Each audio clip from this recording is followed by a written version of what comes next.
त्यांचं स्वागत आहे। उशिरा का होईना पण त्यांना बुद्धी सुचली आणि त्यांनी परत प्रभू श्रीरामांच्या चरणी येण्याचा निर्णय घेतला, त्याबद्दल त्यांचं स्वागत आहे। त्यांनी हिंदुत्व सोडल्यामुळे त्यांच्या पक्षाचा आणि त्यांचे असे गत झाले, असा त्यांचा कुठेतरी देशोधडीला लागले ते, आणि आज परत प्रभू श्रीरामांच्या चरणी ते घेऊन राहिले। त्यांचं स्वागत आहे आणि त्यांना अशी सुबुद्धी प्रभू श्रीराम प्रदान करो हीच ईश्वरचरणी प्रार्थना करतो।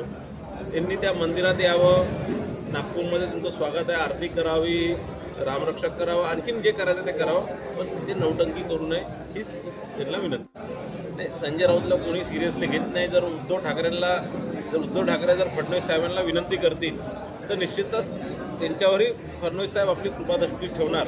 संजय राऊत सारख्या फडतूस लोकांना मध्यस्थी ठेवली म्हणून कुठेतरी तुमची हे गत झाली आणि तुमचं या प्रकारच्या संजय राऊत सारख्या लोकांच्या म्हणण्यानुसार तुम्ही जे वागून राहिले आणि म्हणून तुम्ही दिवसेंदिवस तुमचा पक्ष कमकुवत होत चालला। कुठेतरी तुमचे सगळे खासदार गेले, आमदार गेले, परत खासदार गेले, परत आता आमदार जाणार आहे, आज तुमचे सगळे जिल्हाध्यक्ष गेले, तुमची संघटना संपलेली आहे। आणि म्हणून मला असं वाटतं की संजय राऊत सारख्या लोकांवरती भरोसा न करता त्यांनी स्वतः जेही बोलायचं आहे फडणवीस साहेबांसोबत बोलावे डायरेक्ट। आपल्या परिसरातील अशाच ताज्या व महत्त्वाच्या बातम्यांचा आढावा घेत राहण्याकरिता लोकराज्याचा YouTube चॅनलला आत्ताच सबस्क्राईब करा।